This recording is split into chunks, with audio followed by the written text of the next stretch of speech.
Isang mapagpalang araw po sa inyong lahat.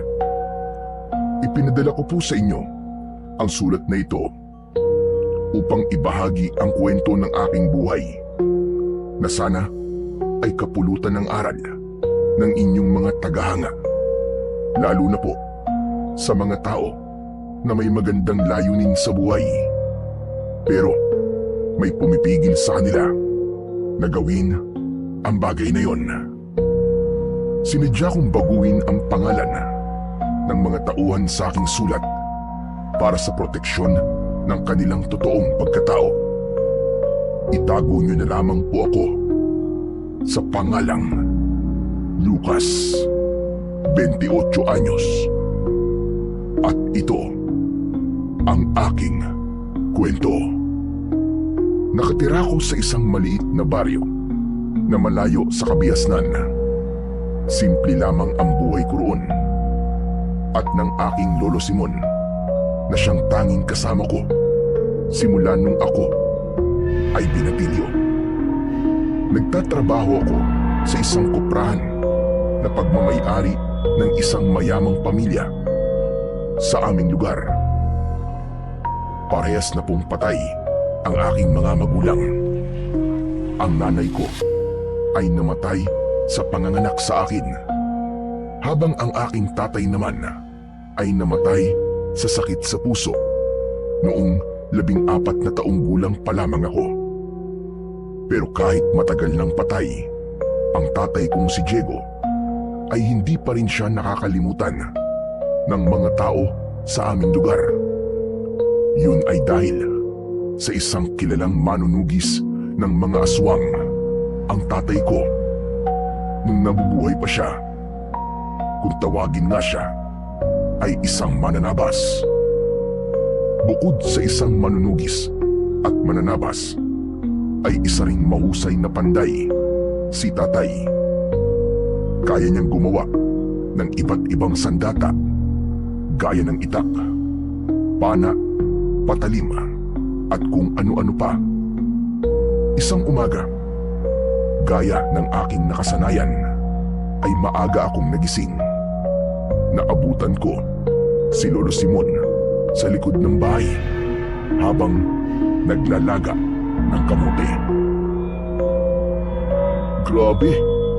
May inatake na naman po pala ng aswang noong nakaraang gabi sa kabilang baryo.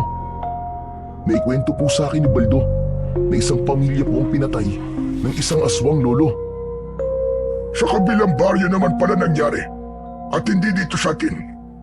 Kaya wala kang dapat na ipag-alala. Hindi po ba? Mas lalo na po tayong dapat mag-alala. Kasi sa kabilang baryo lang po may nangyaring pag-atake ng aswang. Para pong palapit na ng palapit dito sa lugar natin ang pag-atake na ginagawa nila, Lo. Hindi po malabo na baka sa mga susunod na araw ay dito na po sila sa lugar natin magasik ng lagim. Bihira! Ano ka ba naman, bata ka? Kaya aga-aga, puro aswang na kagad ang lumalabas dyan sa bunganga mo. E paano ba naman po kasi, Lolo Simon? Nag-aalala lang naman po ako sa pwedeng mangyari sa atin, saka sa mga tao dito sa baryo natin. Lalo na po ngayon na matagal na pong wala si tatay. Ay nako, tigilan mo ako. Alam ko na ang susunod mo sasabihin. Pipilitin mo kung sabihin sa'yo kung nasaan ang espada ng tatay mo. Ilang beses ko ba sasabihin sa'yo na wala akong alam sa kinaroroonan ng espada na yon?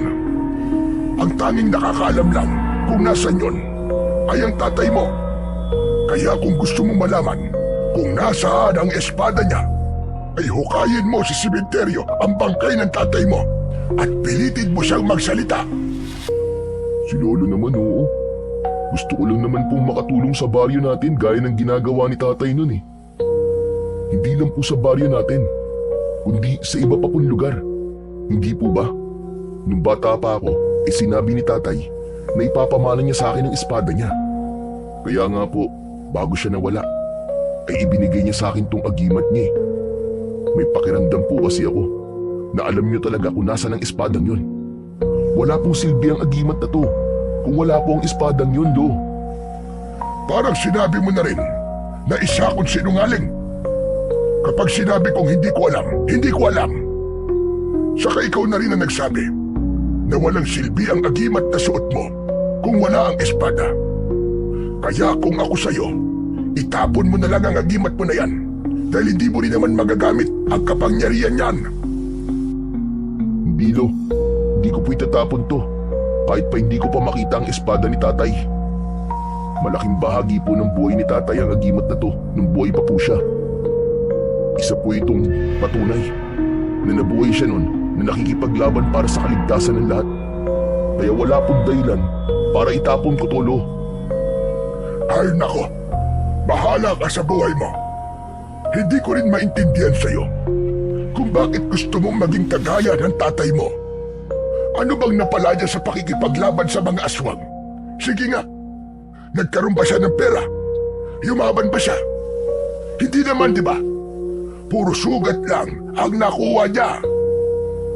Nakalimutan niyo na rin po yata na bukod sa mga sugat ay nakuha rin niya ang respeto at paghanga ng mga tao, lalong-lalo na po sa lugar natin. Hanggang ngayon nga po ay may ilan na pinag-uusapan pa rin siya dahil po sa kanyang kabayanihan. Bakit? Nagkapera ba siya ng marami dahil sa mga papuri at paghanga ng mga tao sa kanya? Namatay lang siyang mahirap at nung magkasakit siya sa puso. Sige nga, nailigtas ba siya ng respeto ng mga tao na sinasabi mo? Baka nakakalimutan mo na kahit piso ay walang naiambag ang mga taong tinulungan niya habang naghihingalo siya sa ospital. Tapos sasabihin mo na gusto mo silang protektahan sa mga aswang. Napakalaking kalokohan. Tumiim ang bagang ko.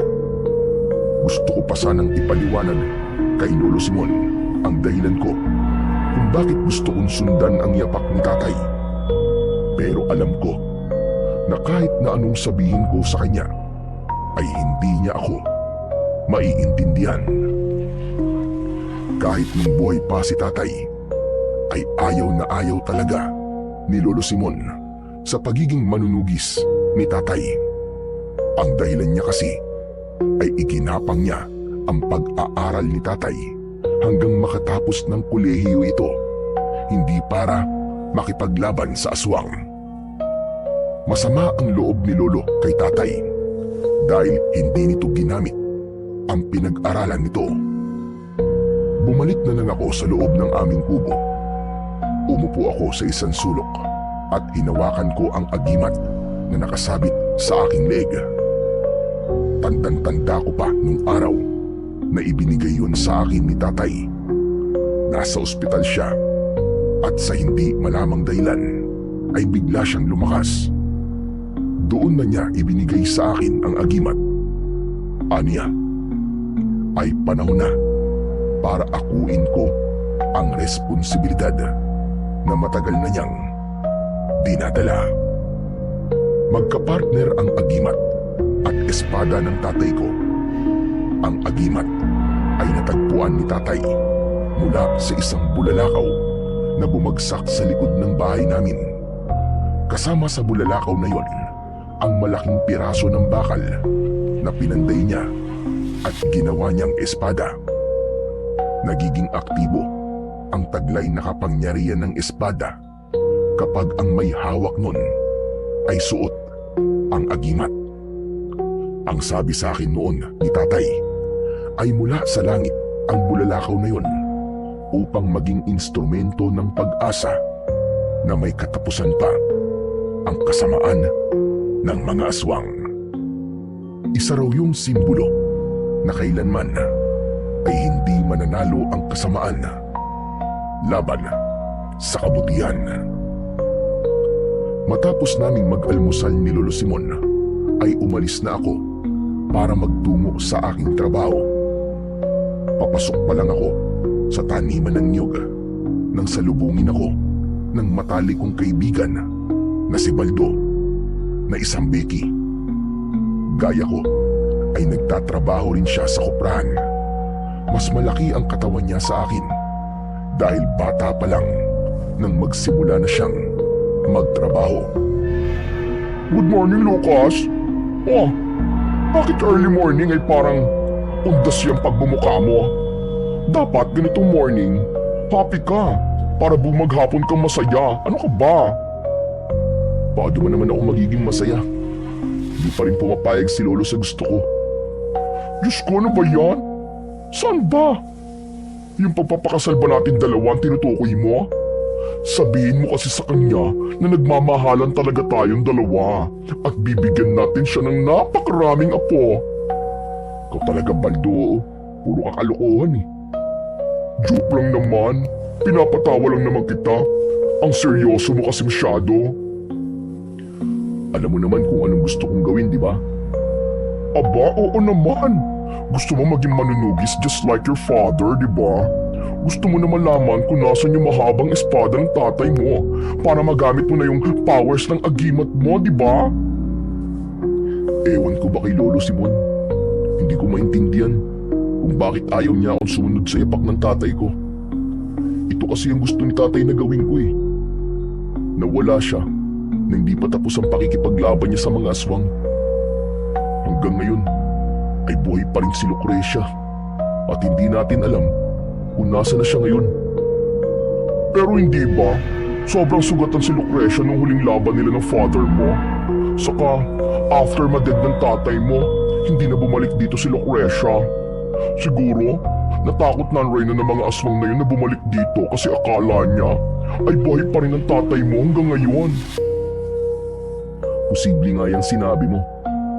Pero kung malaman ni Lucrecia na wala na si tatay, eh di malalaman niya na wala na tayong tagapagtanggol laban sa mga aswang. Lalakas ulit ang loob niya na salakayin ang baryo natin. Hindi kasi tayo pwedeng maging kampante hanggat buhay si Lucrecia. Hindi tama na kung kailan nandyan na ang problema, eh saka lang tayo gagawa ng solusyon. May point ka naman, my friend. Pero naiintindihan ko rin naman si Lolo Simon kung bakit ayaw niya na maging manunugis ka. Biruin mo, magfa-fight ka sa mga nakakalokang aswang na yan, tapos hindi mo knows kung matatalo or mananalo ka. Remember, kayo na lang ng lolo mo ang magkasama sa buhay. Kapag na-deads ka, all alone na ang drama ng lolo mo, di ba? Kahit na pe, iniisip ko lang kasi ang mga tao sa baryo natin. Kasama ba ako ron, Lucas? Wow, ang sweet mo talaga sa akin, my friend. Siyempre naman kasama ka na ron kasi dito ka nakatira eh. Saka, nasa kabilang baryo na ang pag-atake ng aswang, Baldo. Paano kung dito na sila sa atin umatake sa mga susunod na gabi? Ano magiging laban natin sa kanila? Kung malalaman ko lang kung nasa ng espada ni tatay, magkakaroon tayo ng laban sa mga aswang kahit papano. Nagulat ako nang biglang kumapit ng maigpit si Baldo sa braso ko na para siyang isang tuko. OMG! Natatakot ako, Lucas. Baka ako ang unang kainin ng mga aswang kasi sobrang sarap ko. I mean, maiintindihan ko naman sila kung gusto nila akong kainin kasi sa itsura ko pa lang ay masasabi na nila na malinamnam ako. Pero ayoko mamatay na isa akong birhen.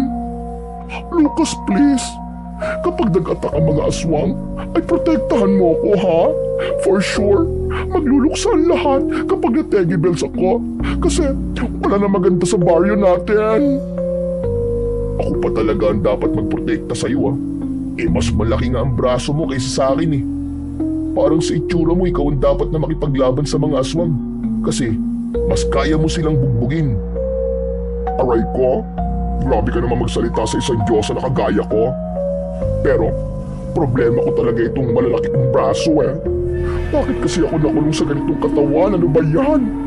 Ang gusto ko kasing body ay yung 20 ang bewang ko. Tapos, kasing nipis ng tingting ang mga braso ko. Hehehe, asa ka pa na mangyayari yan. Saka, sa bigat ng mga koprang binubuhat natin, ay talagang lalaki ang katawan natin dito. Alam mo, mabuti pa. Magsimula na tayo magtrabaho, baka mamaya mapagalitan na naman tayo ng boss natin kasi puro tayo daldalan. Sinimulan na namin ni Baldo ang pagtatrabaho. Tumulong kami sa pagsasakay ng mga sako-sakong kopra sa truck. Dinadala yon sa mga pabrika ng sabon sa syudad. Pero hindi ko masyadong dama ang bigat ng trabaho dahil sa mga pagpapatawa ni Baldo. May ilan na tumataas ang kilay sa pagkakaibigan naming dalawa ni Baldo dahil sa kasarian niya. Pero para sa akin, walang problema na makipagkaibigan sa kagaya ni Baldo kahit isa akong tunay na lalaki. Komportable ako kay Baldo at alam ko na isa siyang totoong kaibigan na maaasahan at mapagkakatiwalaan. Kahit nga noong mga bata pa kami, ay siya ang nagtatanggol sa akin kapag merong umaaway sa akin. Isa pa, naniniwala ako na wala sa kasarian ng isang tao para piliin ko siyang maging kaibigan.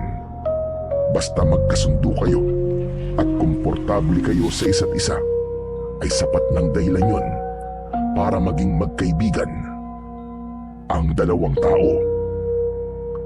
Matapos ang maghapong pagtatrabaho, ay magkasabay na kaming umuwi ni Baldo. Habang naglalakad kami, ay napag-usapan namin ang tungkol sa nangyaring pag-atake ng aswang sa kabilang baryo.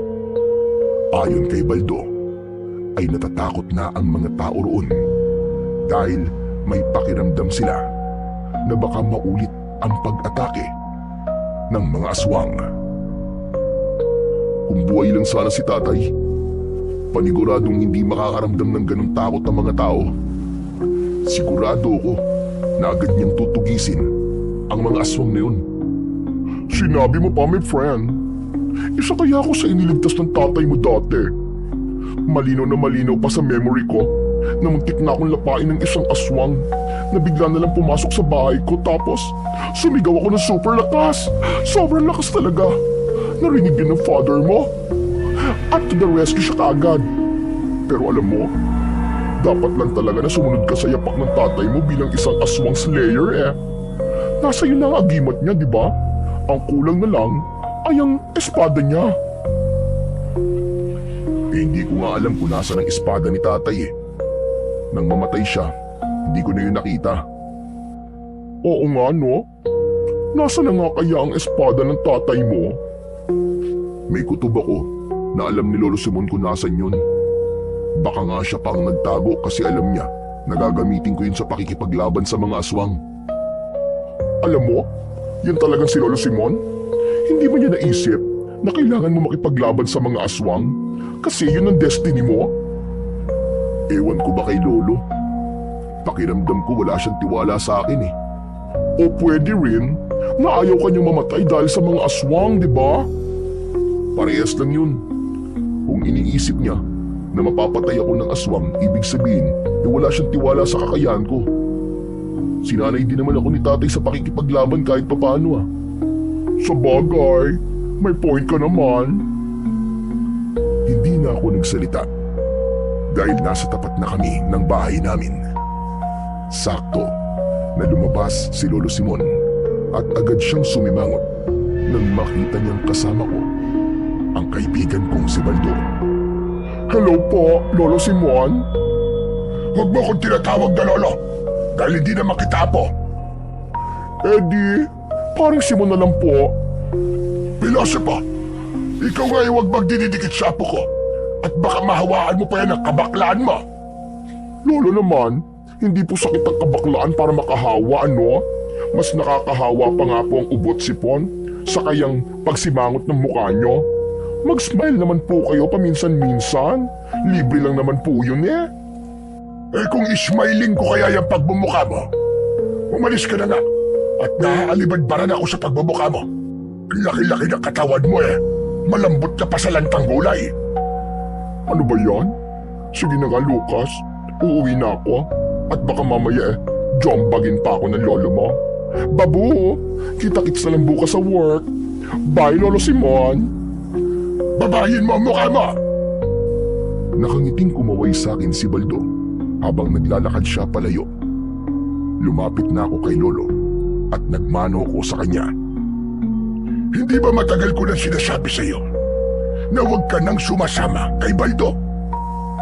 Ang tigas sa gulo mo. Ayokong nakikipagkaibigan ka sa isang bakla. Elo, Ano naman po masama kung makipagkaibigan po ako sa isang bakla? Mabait naman po si Baldo.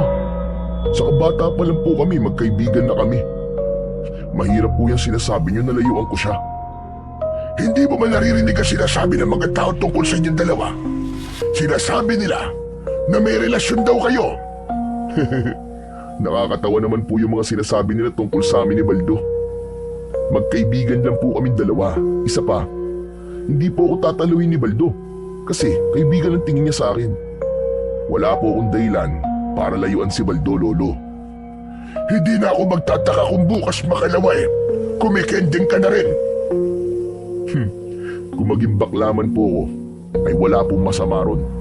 Saka, gaya po na sinabi ni Baldo kanina, hindi po nakakahawa ang kabaklaan. Saka lahat na lang po ba ng bagay na gusto ko ay pagbabawalan nyo? Pinagbabawalan nyo na nga po ako maging manunugis, tapos pati ba naman ang pakikipagkaibigan ko kay Baldo ay pagbabawalan nyo rin ako? Dahil alam ko kung ano ang mas makakabuti sa'yo. Eh ang makakabuti po sa baryo natin, alam nyo rin po ba? Lo, malaki na po ang posibilidad na umatake ang mga aswang dito sa atin. Kung hindi nyo pa po sasabihin sa akin kung nasan po ang espada ni tatay, ay baka mamatay po tayong lahat. Sinabi ko na sa'yo na wala akong alam sa kinaroroonan ng espada ng ama mo.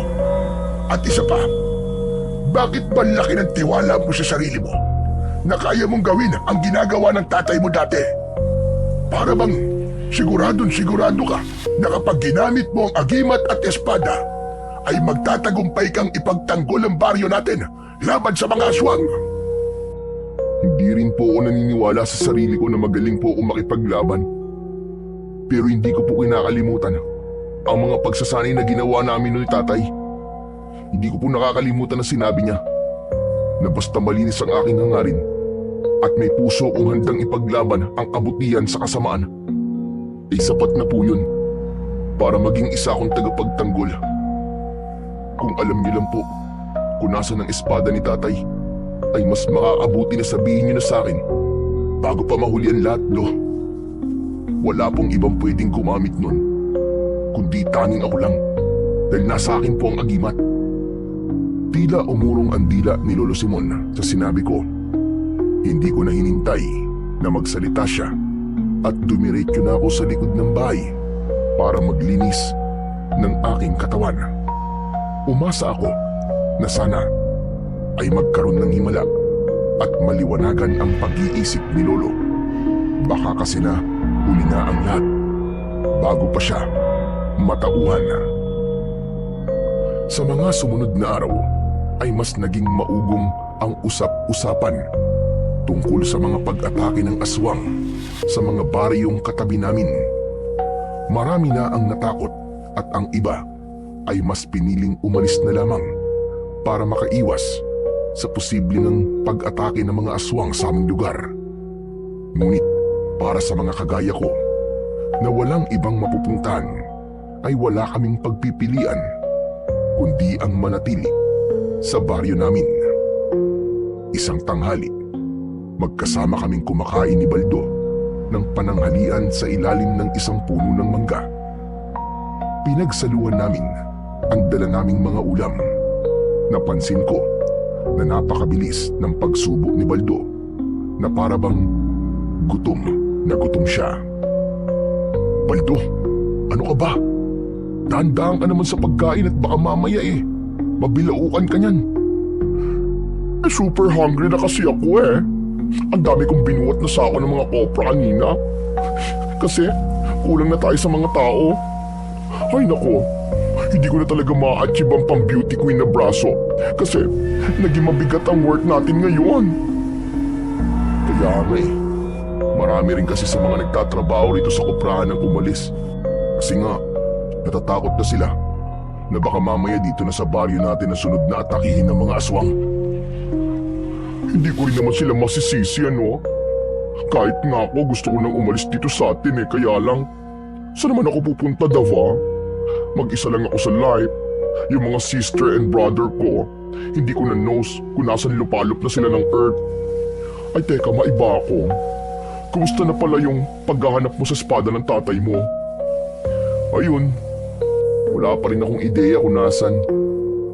Alam mo, pakiramdam ko talaga. Si Lolo Simon lang ang makakasagot kung nasan ang espada ni tatay. Ay nako, ewan ko ba dyan sa lolo mo? Hindi ba niya naiisip na kailangan mong espadang yon kapag umatak dito sa atin yung mga tsakang aswang na yon? Sino magtatanggol sa atin?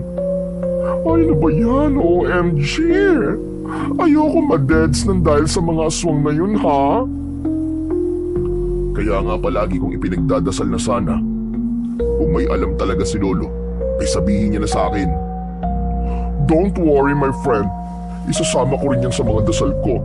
Kasama ng dasal ko na sana ay wag nang magalit sa mga baklaan lolo mo. Grabe siya ha, ang tanda-tanda na niya kaya. Dapat maging mabait na lang siya sa iba.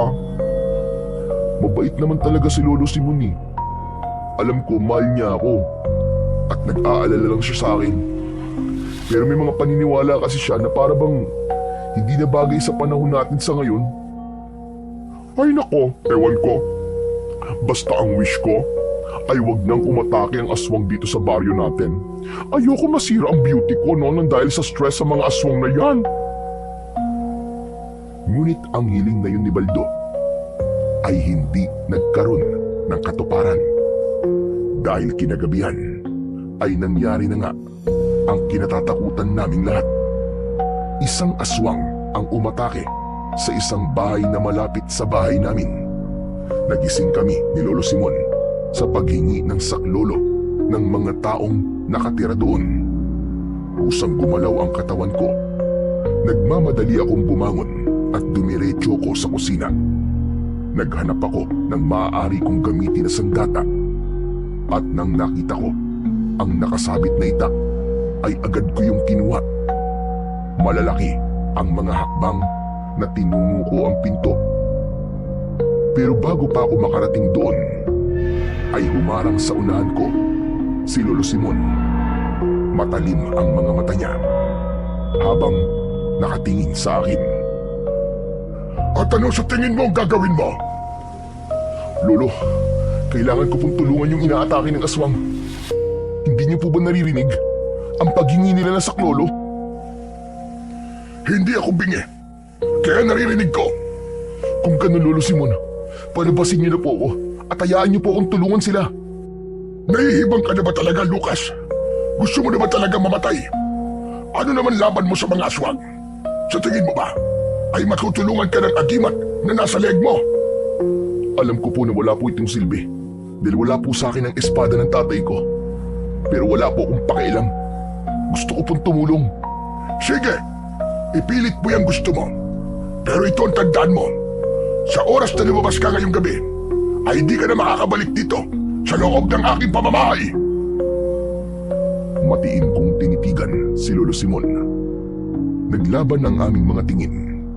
Ipinaramdam ko sa kanya ang kagustuhan kong tulungan ang mga inaatake ng aswang. Alam ko na sa pag-uusap namin na yon ay nagsasayang lang ako ng oras dahil bawat segundong lumilipas ay importante. Malaki ang posibilidad na kapag hindi ako lumabas ay magiging huli na ang lahat. Pasensya na, Lo. Pero hindi ko kayang walang gawin kahit alam ko may magagawa ko para tulungan ang mga taong inaatake ng mga aswang. Sige, gawin mo yung gusto mo. Hindi ako nagbibiro. Hindi ka na talaga makakapasok sa bahay na ito. Kapag sinuway mo ako, tandaan mo yan. Sa kabila ng banta ni Lolo Simon, ay itinuloy ko pa rin ang gusto kong gawin. Nilagpasan ko siya at pagbukas ko ng pinto ay nagmamadali akong tumakbo papunta sa bahay na inaatake ng aswang. Hindi ko na muna inisip kung talaga bang palalayasin ako ni Lolo Simon dahil ang tanging nasa utak ko ng mga sandaling yon ay ang iligtas ang mga tao laban sa aswang. Habang tumatakbo ako, ay mahigpit kong hinawakan ang agimat na nakasabit sa akin leeg. Alam ko na walang bisa ang kapangyarihan mo kung hindi ko hawak ang makapangyarihang espada. Pero humihiling ako sa iyo na bigyan mo ako ng kahit konting lakas para labanan ng aswang. Nakikiusap ako sa iyo, agimat. Nang nakarating na ako sa bahay kung saan naroon ang aswang, ay 2 batang lalaki ang mabilis na tumakbo palabas. Umiiyak silang 2. Sunod na lumabas ang isang aswang na may nakakatakot na itsura. Nanlilisik ang mapupula niyang mga mata. Mahaba ang mga kuko niya na parabang patalim at meron siyang matutulis na ngipin. Mahigpit na yumakap ang 2 bata sa akin. Sige na, umalis na kayo. Magpunta na kayo sa bahay ni Kapitan. Doon na muna kayo. Agad na tumakbo ang mga bata palayo. Susundan sana sila ng aswang, pero iniharang ko ang aking sarili. Hoy! Baliw na aswang! Ako ang harapin mo! At huwag ang mga walang kalaban-laban ng mga bata. Sagutin mo nga ako. Alagad ka ba ni Lucrecia? Bumalik ba kayo rito para maggasik na naman ang lagim? Imbis na sagutin ako ng aswang, ay malakas siyang sumigaw, sabay sugod sa akin. Nagulat ako nang muntik nang bumaon ang mga kuko niya sa mukha ko. Tumakbo ako sa aking kaliwa, pero agad akong sinunggaban ng aswang. Nawalan ako ng balanse at napahiga ako sa lupa. Mabilis na pumaibabaw sa akin ang aswang. Umanga siya ng malaki at nang akmang sasakmalin niya na ako, ay mabilis kong iniharang ang isa kong braso. Umalingaw-ngaw ang malakas kong sigaw nang naramdaman ko ang pagbaon ng mga matutulis niyang pangil sa aking laman na pakiramdam ko ay umabot hanggang sa aking buto. Hindi ako nawalan ng pag-asa. Isinaksak ko ang hawak kong itak sa tiyan ng aswang at nang hugutin ko yun ay naramdaman ko ang pag-agos ng dugo niya sa aking katawan. Malakas na sumigaw ang aswang at dahil sa pinsalang kanyang natamo ay mabilis siyang tumakbo papalayo hanggang sa nawala na siya sa aking paningin. Agad naman akong tumayo at pumasok ako sa loob ng bahay ng inatake ng aswang. Sumalubong sa akin ang isang babae at isang lalaki na kapwa, sugatan at duguan. Humihingi sila ng tulong sa akin. Sa kabila ng sugat na meron ako, ay tumakbo ako para humingi ng tulong sa mga tao. Nang masiguro ko na madadala na sa ospital sa bayan ang 2, ay saka ako naglakad pabalik sa bahay namin. Napahinto ako nang makita ko si Lolo Simon na nakatayo sa bungad ng pinto. Malamig ang tingin niya sa akin. Ano pang ginagawa mo rito? Akala mo ba ay hindi ako seryoso sa sinabi ko kanina? Sinuway mo ako, kaya dapat mong tanggapin ang kapalit nun. Simula ngayon, ay hindi ka na nakatira sa bahay ko. Pero Lo, hindi niyo po ba nakikita na may sugat ako? Saka nagawa ko pong iligtas yung isang pamilya dun sa aswang, kahit wala po akong agimat at espada. Kung hindi po ako dumating, baka patay na po silang lahat ngayon. Sa tingin mo ba ay matutuwa ako sa sinabi mo na yan? Sinabi ko nang huwag kang lalabas, pero lumabas ka pa rin. Ngayon, umalis ka na. Maghanap ka na ng bahay na tatanggap sa'yo. Humanap ka na makakasama mo na hindi ka pagbabawalan sa lahat ng gusto mo. Hindi ba't ito naman ang gusto mo? Ang wala nang pipigil sa gusto mong gawin. Pero Lo, hindi ko po gusto magkaiwalay tayong 2. Lalo na po kayong umaatake na sa lugar natin ng mga aswang. Baka po kung anong mangyari sa inyo. Kaya ko ang sarili ko at hindi kita kailangan. At kung mamamatay man ako, kapag may mga aswang na sumalakay, ay wala na akong pakialam. Dahil matanda na ako, sapat na sa akin na nabuhay ako ng ganito katagal sa mundo. Pero Lo, Oo nga pala. Paano ka nga pala aalis kung wala ang mga damit mo? Sandali lang maghintay ka at kukunin ko. pumasok si Lolo Simon sa kwarto namin habang ako ay nanatiling nakatayo sa labas at nangingilid ang luha. Hindi ako makapaniwala na seryoso si Lolo sa sinabi niya na kapag sinuway ko siya ay hindi na ako makakabalik sa bahay niya. Ang buong akala ko ay sinabi lang niya yun para takutin ako at huwag kong ituloy ang pagtulong sa pamilyang inatake ng aswang. Maya-maya pa ay bumalik na si Lolo Simon sa may pintuan. Ibinato niya ang mga damit ko sa aking paanan kasama ang isang lumang bag. Lo, parang awa mo naman, no? Huwag niyo naman po itong gawin sa akin. Wala po ako mapupuntahan. Sana naisip mo yan bago mo ginawa ang gusto mo. Binalaan na kita, di ba? Pero hindi ka nakinig sa akin. Hindi porke apo kita ay hindi na kita kayang palayasin.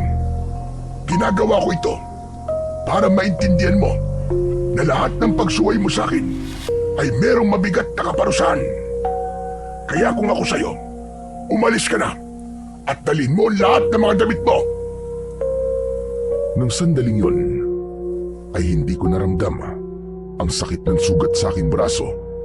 Mas ramdam ko ang sakit ng mga salita ni Lolo Simon na para bang mga patalim na tumatarak sa aking dibdib.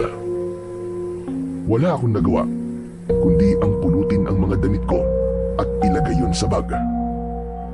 Pinigilan ko ang aking mga luha. Nang mailagay ko na ang lahat ng damit sa bag, ay tinignan ko muna si Lolo Simon at baka biglang magbago pa ang isip niya. Pero wala akong nakitang emosyon sa kanyang mukha. Tumalikod na ako at naglakad palayo sa aming bahay. Umasa ako na panandalian lamang yon at isang araw ay pababalikin pa rin ako ni Lolo sa aming bahay para muli kaming magkasama. Wala akong ibang naisip na puntahan kundi ang kaibigan kong si Baldo. Nagtungo ako sa bahay niya at kumatok ako sa pinto. Matagal bago niya yung binuksan dahil mukhang tulog na siya. Nagulat ako nang bumukas ang pinto at bumulaga sa akin si Baldo na puting-puti ang mukha. Baldo naman, ano ba yung nasa mukha mo? Akala ko multo ka eh. Ano ka ba? Face cream ang tawag dito, no? Inilalagay ko to bago ako mag-sleeping beauty para pagkagising ko sa morning ay fresh ang aking hugis bigas na mukha. Anong hugis bigas ang pinagsasabi mo? Eh puro kanto nga yung mukha mo eh. Ouch! Grabe ka talaga sa akin, my friend ah. Pero ano palang ginagawa mo rito? OMG! Ano yan? Tumudugo ang braso mo? What happened? Oh, kita mo na yan. Sa sobrang himbing ng tulog mo, hindi mo alam na may isang pamilya dito sa atin ang sinalakay ng aswang. Hala! Tula bells ba yan? Ibig bang sabihin nakipaglaban ka sa mga aswang kaya may sugat ka? Isang aswang lang naman. Pero nasaksak ko siya ng itak sa tiyan, kaya tumakas siya. Wow! Nakaka-proud ka naman, my friend. Ang tapang-tapang mo talaga. Ano nga bang ginagawa mo rito? Pwede bang sa loob na tayo mag-usap, Baldo? Okay. No problem. Halika, pasok ka sa aking mansyon. Nilakihan ni Baldo ang pagkakabukas ng pinto at saka ako pumasok. Naupo ako sa mahabang upuan na nasa maliit niyang sala. Hindi na muna ako kinausap ni Baldo. Kumuha siya ng bulak at betadine para linisin niya ang sugat ko. Habang nililinis ni Baldo ang sugat sa braso ko, ay doon na siya nagsimulang magtanong. My friend, sagutin mo na ang tanong ko. Anong ginagawa mo rito at may dala ka pang bag? Para ka namang nag-alsabalutan sa atake mo eh. Pinalayas kasi ako ni Lolo sa bahay namin eh. What? Totoo ba yan? Sa tingin mo ba nagbibiro pa ako sa lagay nito? May dala na nga akong bag, di ba? Ang ibig ko sabihin ay hindi ako makapaniwala na magagawa kang palayasin ni Lolo Simon. Aba, ano ba kasing ginawa mo para palayasin kanya, my friend? Nakakaawa ka naman. Paano?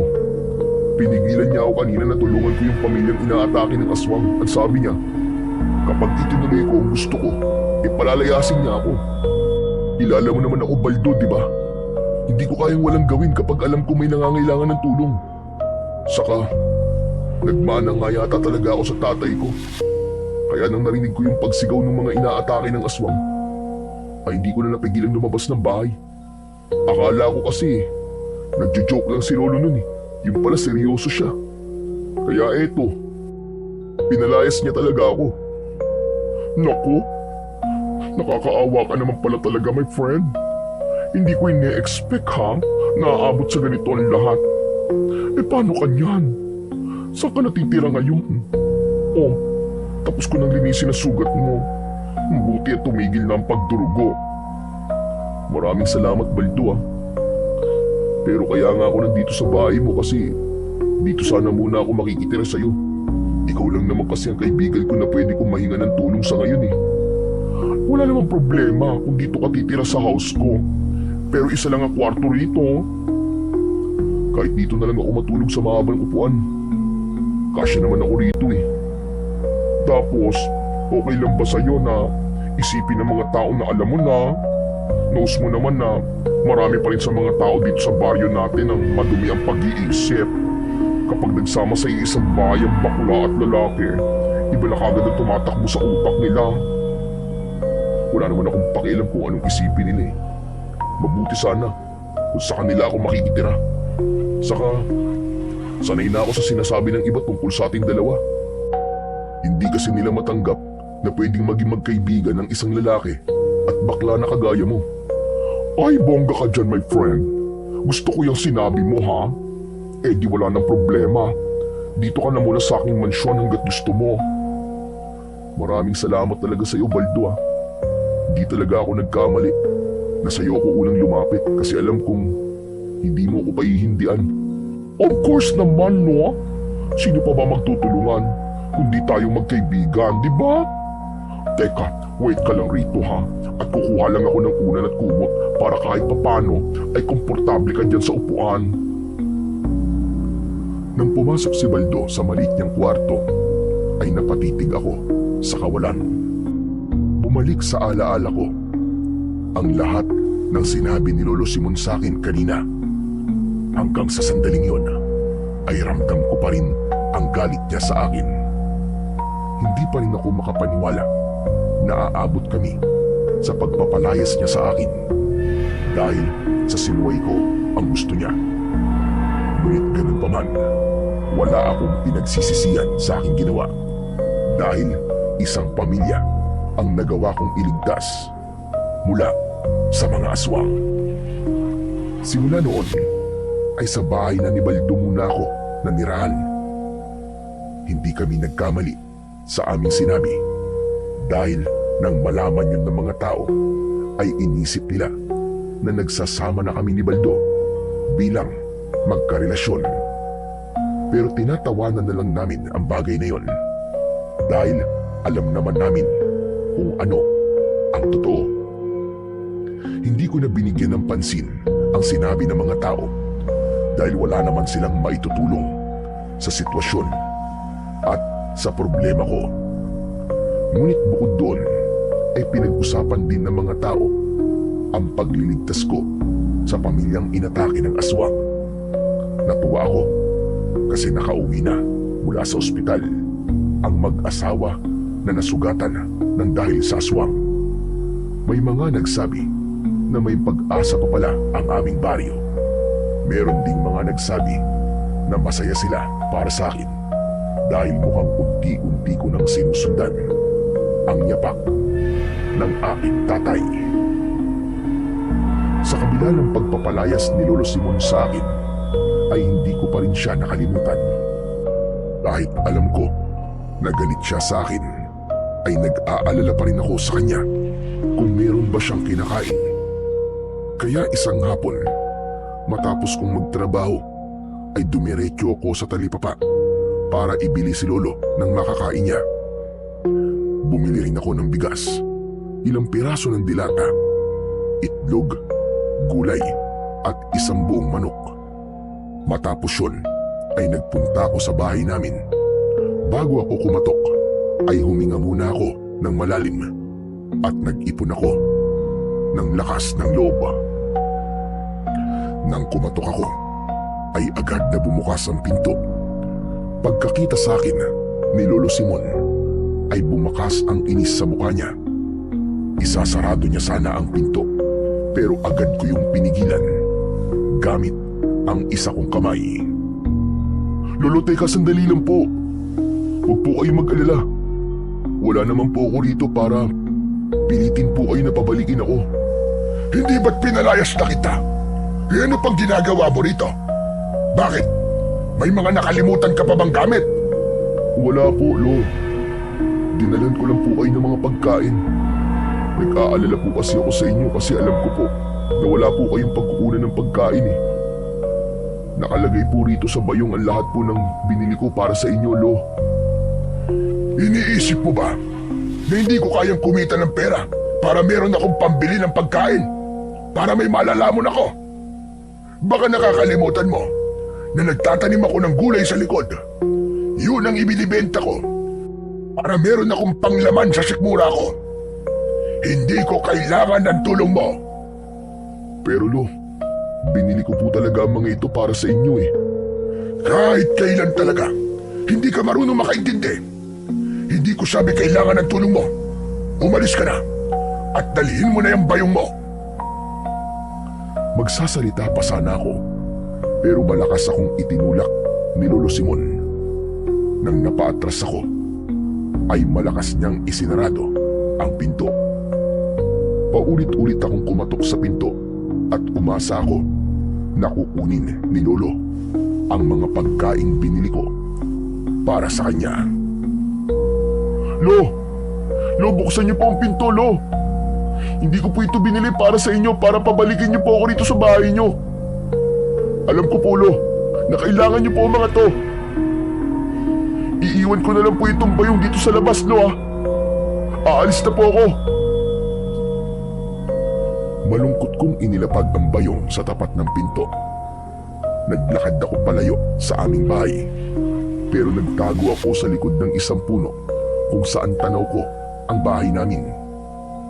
Matyaga ako naghintay at panay ang dasal ko na sana ay magbago ang isip ni Lolo Simon at kunin niya na ang bayong. Hindi nagtagal ay marahang bumukas ang pinto ng bahay namin at sumilip mula roon si Lolo Simon.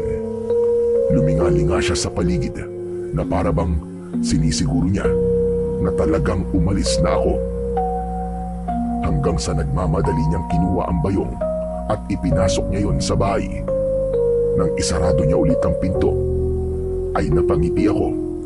Sabay iling. Si Lolo talaga, oh. Ang daming arte. Kukunin rin pala yung binili ko para sa kanya.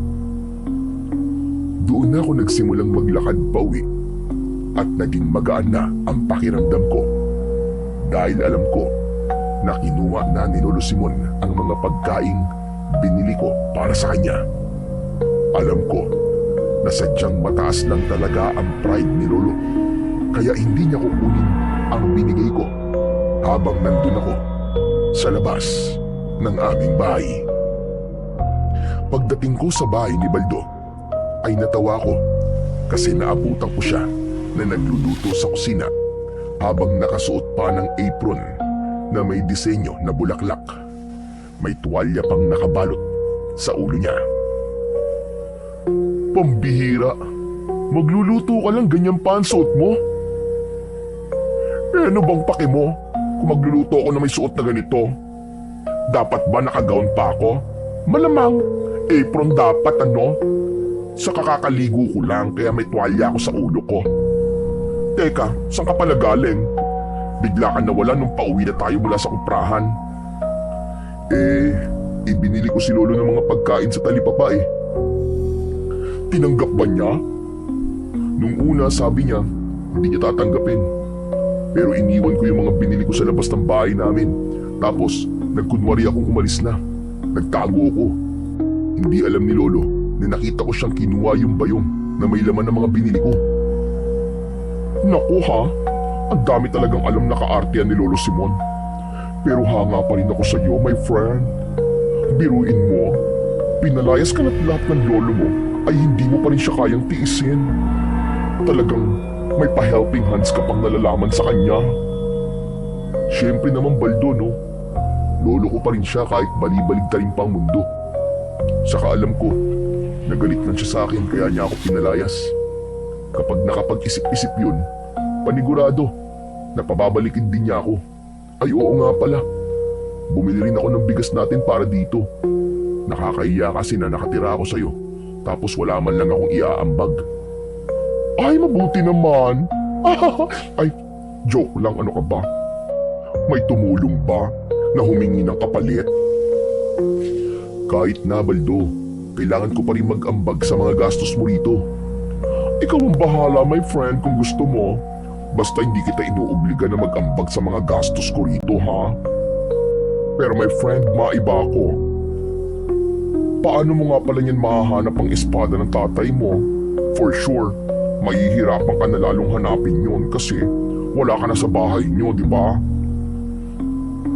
Isa pa nga yan sa problema ko talaga Baldo eh. Hindi ko na alam kung paano ko yun mahanap. Malakas kasi talaga ang kutob ko na si Lolo Simon lang ang makakapagsabi sa akin kung nasan yun. Alam mo my friend, imbis na palagi mong isipin na ang lolo mo ang sagot kung paano mo malalaman kung nasan ang espada, ay mag-isip ka na lang ng ibang paraan. Knows mo naman na kahit alam ni Lolo Simon ang kinaroroonan ng espada, ay hindi niya talaga sasabihin yun kasi nga ayaw niyang maging manunugis ka. Eh ano namang paraan ang gagawin ko Baldo? Kausapin mo kaya ang tatay mo. Sabihin mo sa kanya na magpakita siya sa panaginip mo at doon niya sabihin kung nasaan ang espada. Diba? Parang imposible naman yan, my friend. Eh simula na mamatay siya, eh hindi siya nagpakita sa panaginip ko ni minsan. Try mo lang, ano ka ba? Malay mo gumana, diba? Kung hindi gumana, at least sinubukan mo. Ewan ko sa'yo, puro ka talaga kalokohan eh. Hoy, hindi kalokohan yun, no? Alam mo ba, nung kailangan ko yung titulo ng lupa namin, ay sinabi ko talaga sa nanay ko na magpakita siya sa panaginip ko. At sabihin niya sa akin kung nasaan ang titulo ng bahay namin. O tapos ano, nagpakita ba sa panaginip mo yung nanay mo at sinabi niya kung nasaan yung titulo ng lupa niyo? Hindi. Naalala ko kasi na wala palang titulo tong lupa namin, no? Ewan ko sa'yo. Seryoso ako nakikipag-usap sa'yo tas puro ka kalokohan. Seryoso rin naman ako ah. Alam mo Lucas, wala nang imposible dito sa Earth ano. Kaya kung gusto mo talaga malaman kung nasan yung espada, ay gawin mo ang lahat ng kaya mong gawin para mahanap yon. Kahit yung mga imposibleng paraan pa. Isang malalim na paghinga ang pinakawalan ko dahil pakiramdam ko ay nauubusan na ako ng pag-asa na makikita ko pa ang mahiwagang espada ni tatay. Alam ko kasi na kailangan ko na yung makita sa lalong madaling panahon dahil malaki ang posibilidad na may aswang na muling aatake sa baryo namin. Ang ikinakatakot ko pa ay baka si Lucrecia na ang sunod na magpunta sa aming baryo at kapag nangyari yon, ay baka yun na ang maging katapusan namin lahat. Nang dahil sa pangamba ko na baka may umataking aswang sa lugar namin, ay hindi na ako nakatulog ng maayos tuwing gabi. Kung makatulog man ako, ay mababaw lang. Agad akong nagigising kapag may naririnig akong kaluskos o di naman kaya ay ingay sa labas. Isang araw, wala kaming pasok ni Baldo sa kuprahan, kaya nagkaroon kami ng oras para magtungo sa ilog. Dala namin ang marurumi naming damit dahil doon namin yung lalaban. Nang makakita kami ng magandang pwesto, ay sinimulan na namin ang paglalaba. Bukod sa amin, ay may mangilan-ngilan ding naglalaba sa iba't ibang bahagi ng ilog. Sa gitna ng aming paglalaba ay may inginuso sa akin si Baldo. Ano ba yun? Bakit muso ka ng muso? Baka isipin ng mga taong makakakita sa'yo na nangihingi ka ng halik sa akin eh. As if naman na gusto kitang ikisan no? Saka akala ko ba wala kang pakialam sa sinasabi ng ibang tao sa paligid natin. Basta Baldo, mas mabuti na yung wala silang makita na mali sa atin. Saka ano ba kasi yung inginumuso-muso mo dyan? Si lolo mo kasi. Ayun oh. Sinundan ko ng tingin ang direksyon na itinuturo ni Baldo at nakita ko nga si Lolo Simon na may dalang timba at palanggana. Umupo siya sa tabi ng ilog para maglaba. Baldo, dito ka lang ha. Kakausapin ko lang si Lolo. Naku, itatanong mo na naman ba sa kanya kung nasan yung espada? Malamang hindi pa rin niya sasabihin sa'yo kung nasan yon. Good luck. Hindi. Gusto ko lang siyang kumustahin. Ay naku, ikaw ang bahala. Good luck na lang talaga sa'yo. Pero kung ako sa'yo, huwag mo na muna siyang kausapin kasi baka galit pa siya. Palipasin mo muna ng mga ilan pang araw. Susubukan ko lang, malay mo. Miss na pala niya ako. Tumayo na kagad ako at naglakad palapit kay Lolo Simon. Hindi niya ako kagad napansin dahil abala siya sa paglalagay ng mga damit niya sa palanggana. Hanggang sa natigilan siya at saka siya tumingin sa akin.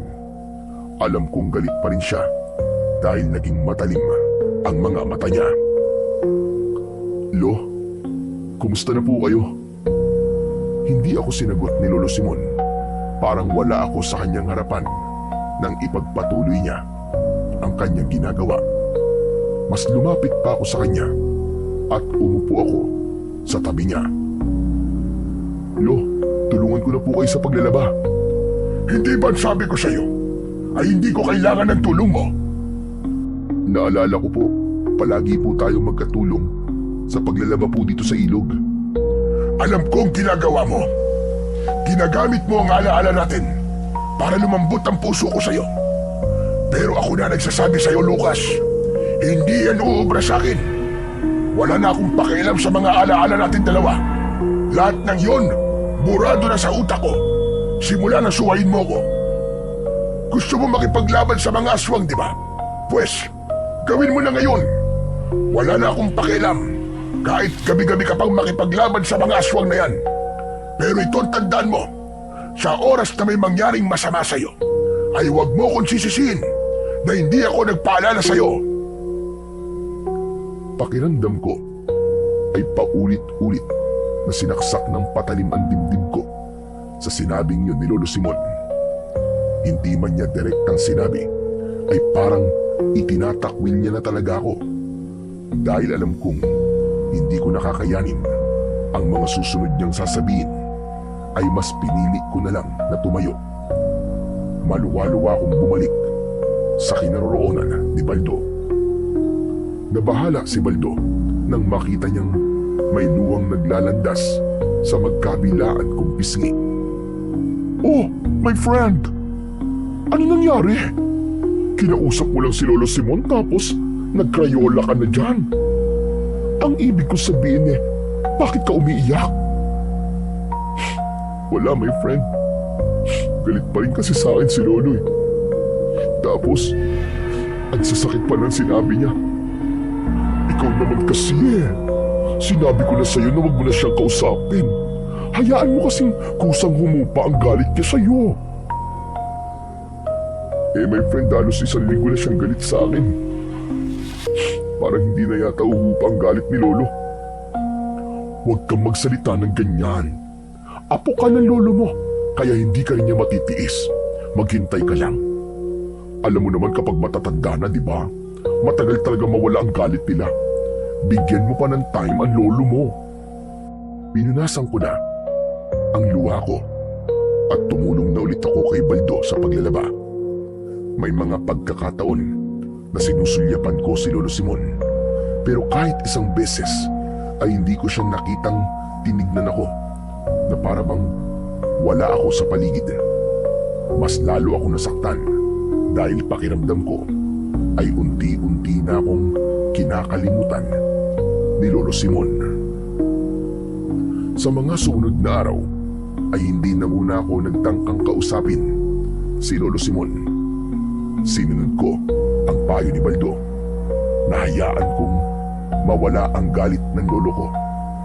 Pero kung kailan yun mangyayari ay wala akong ideya.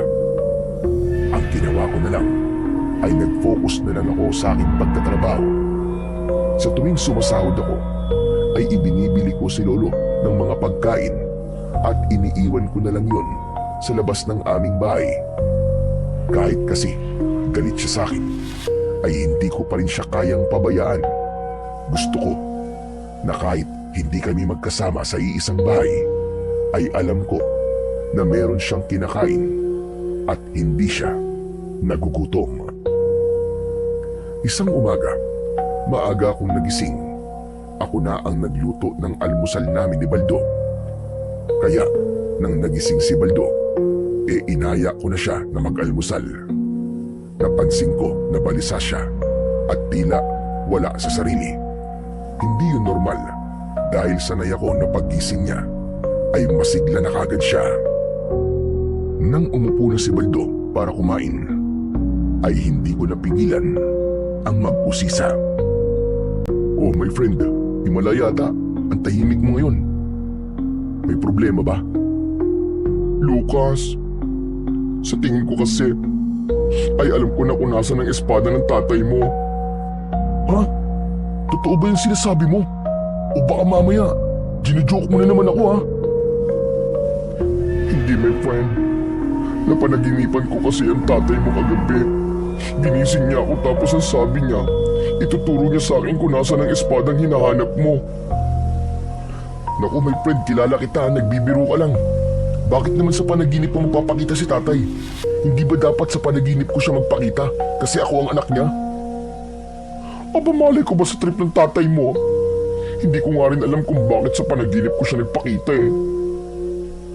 Pero my friend, nagsasabi ka ba talaga ng totoo? Baka naman nagbibiro ka lang ha? Sa tingin mo ba gagawin kong joke ang tatay mo? Eh di, multuhin ako nun. Ang scary kaya ng mga ghost. Ang dami mo pang sinasabi. Saan itinuro sa'yo ni tatay ang kinaroroonan ng espada? Marami akong sinasabi kasi ang dami mo ring tanong. Pero my friend, hindi ako sure ha kung true lalo ba yung sinabi niya sa akin sa panaginip ko. Ang sabi kasi ng tatay mo ay nasa libingan niya ang espada niya. Nasa loob mismo ng kanyang kabaong. Kalokohan yan. Bakit naman mapupunta sa loob ng kabaong ni tatay ang espada? Abay malay ko. Sinabi ko lang naman sa'yo yung sinabi niya sa panaginip ko eh. Napaisip ako sa sinabing niya ni Baldo. Binalikan ko sa aking alaala yung panahon na nakaburol si tatay sa bahay namin matapos niyang mamatay. Doon ko naalala na nakasarado ang kabaong ni tatay dahil ang sabi ni Lolo Simon ay ayaw niyang makita na patay na si tatay. Bigla kong nagkaroon ng kutob na baka ang totoong dahilan kung bakit ayaw buksan ni Lolo ang kabaong ay dahil makikita ko roon ang espada. Pakiramdam ko ay may dumaan na napakalamig na hangin sa batok ko. Nanlalaki ang mga matang napatingin ako kay Baldo pero walang kahit isang salita ang lumabas sa bibig ko. Hanggang sa pagtatrabaho ay pinag-isipan ko pa rin ang panaginip na yon ni Baldo. Hindi yun mawala-wala sa utak ko. Gusto kong malaman kung nasa kabaon nga ba ni tatay ang espada. Pero parang kinikilabutan ako sa tuwing iniisip ko na kailangan kong hukayin sa sementeryo ang bangkay ng tatay ko bago ko malaman kung totoo nga ba ang panaginip ni Baldo. Pagsapit ng gabi, habang nakahiga ako, ayun pa rin ang laman ng utak ko. Patuloy ako sa pagdadalawang isip hanggang sa napagtanto ko na hindi ko malalaman ang katotohanan kung hindi ko huhukayin ang libingan ng tatay ko. Tumayo ako at nagpunta ako sa kwarto ni Baldo. Tulog na siya habang may puting face cream na nakakulapol sa kanyang muka. Marahan kong niyugyug ang braso niya at nagulat pa siya nang makita niya ako. Ano ba naman yan? Akala ko kung sino namang gagahasa sa akin. Si Raulo, bumangon ka nga muna dyan, Baldo. May pupuntahan tayo. Nang ganitong oras talaga? Bukas na, Lucas. Inaantok pa ako eh. Hindi natin pwedeng gawin sa umagang gagawin natin ngayong gabi. Kasi baka may makakita sa atin. Hoy, Lucas ha? Hindi ko gusto yun nasa isip mo. Wag po. Hindi kita papatulan. Friend kita eh. Baliw. Maglinis ka nga ng isip mo. At napakadumi na. Pupunta tayo sa sementeryo. Tulungan mo akong hukayin ang libingan ni tatay. Ano? Ayoko, nakakatakot naman yung naiisip mong gawin. Gusto ko lang naman malaman kung totoo nga yung napanaginipan mo. Sige na, samahan mo na ako. Ipapaalala ko lang sa'yo na kailangan natin makita yung espada para magkaroon na ako ng kakayahan na makipaglaban sa mga aswang. Sige ka, kapag hindi ko nakita ang espada at inatake ka ng aswang, hindi kita maililigtas. Ay grabe siya oh. Ang husay mo rin talaga mang-blackmail, no? Oo na, sasamahan na kita. Bakit ko pa kasi sinabi sa'yo yung panaginip na yon? Eh di sana, nag-i-sleep pa rin ako hanggang ngayon. Ano ba yan? Ang dami mo pang sinasabi, tara na. Napipilitang tumayo si Baldo. At pagkatapos ay nagpunta na kami sa likod ng bahay niya. Mula roon ay kinuha namin ng isang pala at piko. Nagdala rin si Baldo ng gasera para meron kaming ilaw kahit papano habang kami ay naglalakad. Tahimik ang gabing yun. Walang senyales na may mga aswang nasasalakay. Nang makarating kami sa sementeryo ay agad naming hinanap ang libingan ni tatay. Maya-maya pa ay nakatayo na kami sa harapan mismo ng lupa kung saan nakalibing ang tatay ko. Lucas, my friend, sure ka ba talaga sa gagawin natin? Oo naman, Baldo. Hindi kasi ako matatahimik hanggat hindi ko nalalaman kung totoo ba yung panaginip mo o hindi. Sa kamalay natin, di ba? Nandyan talaga yung espadang matagal ko nang hinahanap. Eh kasi naman, kinikilabutan talaga kasi ako sa lugar na to. Parang feeling ko biglang babangon ng mga patay, tapos aatakihin nila tayo at dadalhin sa hukay nila. Ayoko mangyari yun. Ewan ko sa'yo. Anong palagay mo sa mga nakalibing dito? Mga zombie? Walang ganun. Sa natatakot talaga ako My friend, aalis na lang ako ha. Bahala ka na rito. Balitaan mo na lang ako sa bahay. Teka. Hindi ka aalis. Magkasama nating gagawin to. Tulungan mo ako. Ano ba yan? May choice pa ba ako? Pwede bang bilisan na lang natin? Tumingin ako sa lupa na kailangan naming hukayin. May lungkot na biglang bumalot sa puso ko dahil muling sumiksik sa utak ko ang katotohanang patay na ang tatay ko. Tay, pasensya ka na sa gagawin namin ni Baldo sa libingan mo Pero kailangan po namin gawin to para sa ikatatahimik po ng utak ko. Sana po ay maintindihan niyo kami. Matapos ko yung sabihin, ay binungkal ko muna ang lupa gamit ang piko habang si Baldo ang nagpapala ng lupa para mahukay yun ng tuluyan. Makalipas ang ilang minuto, ay parehas ng tumatagaktak ang pawis namin ni Baldo. Grabe ha? Mas lalo lalaki ang mga braso ko nito sa ginagawa natin, my friend Wala nang ilalaki ang braso mo. Sagad na yan. Sa tingin ko, konting hukay na lang kailangan natin gawin. Basta dire-diretso lang. My friend, pwede bang sa susunod na gabi na lang natin ituloy ito? Nalusaw na ang face cream sa aking beautiful face, oh. Maglagay ka na lang ulit pag uwi natin. Huwag ka na kasing magreklamo. Ako nga pagod na rin eh. Pero narinig mo ba ako nagre-reklamo? Basta. Pagkatapos natin dito dapat ilibre mo ako ng dinner ng 1 linggo. Kahit 1 buwan pa. Promise mo yan ha? Oo na, promise. Tara, bilisan na natin. Ipinagpatuloy na namin ni Baldo ang paghukay. Hindi na kami nagsalita at itinuon na lang namin ang aming atensyon sa aming ginagawa. Kahit pagod na ako, ay hindi pa rin ako huminto. Napansin ko na mas naging mabilis ang kilos ni Baldo dahil mukhang gusto niya nang matapos ang aming ginagawa. Hanggang sa pagbaon ng piko sa lupa ay may tinamaan ako na para bang kahoy sa ilalim. Nanlalaki ang mga matang napatingin ako kay Baldo. Bakit my friend? May problema ba? Sa tingin ko ay nahukay na natin ang kabaong ni tatay. Akin na yung pala, dali! Nang iabot ni Baldo sa akin ang pala, ay ginamit ko yun para maingat na alisin ang lupa na nasa aming paanan. Pinaahon ko muna si Baldo sa hukay dahil baka bumigay ang tinatapakan namin.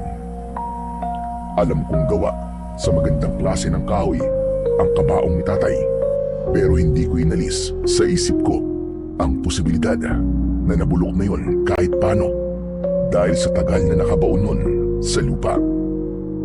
Hindi nagtagal ay nakita ko na ang ibabaw ng kabaong ni tatay. Mas naging maingat ako ng mga sandaling yon sa pag-alis ng lupang nasa ibabaw nun.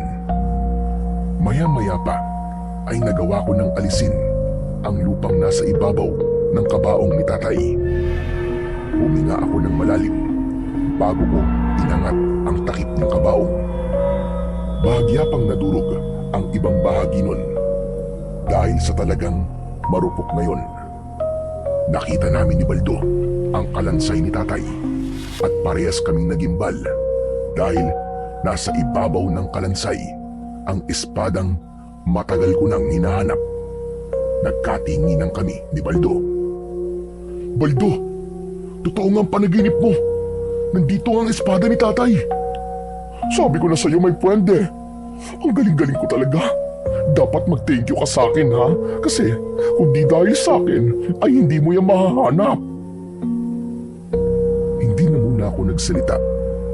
Ibinalik ko ang tingin ko sa espada na para bang napakatagal nung naghihintay sa akin. Ganun pa rin ang itsura nun. Makintab pa rin at kahit isang patak ng kalawang ay wala akong nakita. Ang hawakan nun ay gawa sa magandang uri ng kahoy, habang ang talim naman ay mahaba at kayang humiwa ng kahit na anong matigas na bagay. Tay, simula sa gabing ito, ay ako na ang magiging tagapangalaga ng espada at agimat mo. Nangangako po ako sa ibabaw ng inyong bangkay na gagamitin ko ang mga ito kung paano nyo ginamit ang mga ito nung nabubuhay pa kayo.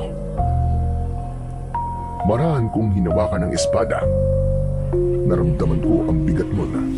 Nang dahan-dahan ko yung inangat. Ngunit sa hindi maipaliwanag na dahilan ay biglang naging magaan yun. Makalipas lamang ang ilang segundo. Naramdaman ko rin ang bahagyang pag-init ng agimat na nakasabit sa aking leeg. Inisip ko na yun ay isang senyales na tinanggap ako ng agimat at espada bilang bago nilang tagapangalaga.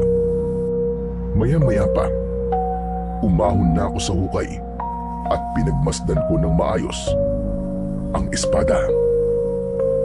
Wow! Grabe, my friend! Kahit ang tagal niya nang nasa ilalim ng lupa, ay hindi man na siya nagkaroon ng kalawang ni isa. Ang galing! Kakaiba kasi talaga ang bakal na ginamit dito ni tatay. Hindi ba naikwento ko na sa'yo dati na galing ang bakal na yun sa isang bulalakaw na bumagsak sa likod ng bahay namin? Pati tong agimat na suot ko ay doon din galing. Eddie, tapos na tayo rito, my friend. Pwede na tayo umuwi finally. Wow, salamat naman. Hindi pa, sandali lang. Tabunan muna natin ulit ang libingan ni tatay. Ay, oo nga pala, no? Hindi pwede palang naka-expose ang kalansay ng father mo at baka may mapadaang aso rito tapos isipin na bulalo siya. Naku, delikado pa nagkataon. Sandali kong ibinaba sa lupa ang espada at sinimulan na namin ni Baldo ang paglalagay ng lupa sa hukay. Habang ginagawa namin ang pagtatabon sa kabaong ni tatay, ay naisip ko na tama ang hinala ko na si Lolo Simon talaga ang naglagay ng espada sa kabaong ni tatay para hindi ko yun makita at magamit. Nangangalahati na kami ni Baldo sa paglalagay ng lupa sa hukay nang may naramdaman akong kakaiba sa aming paligid.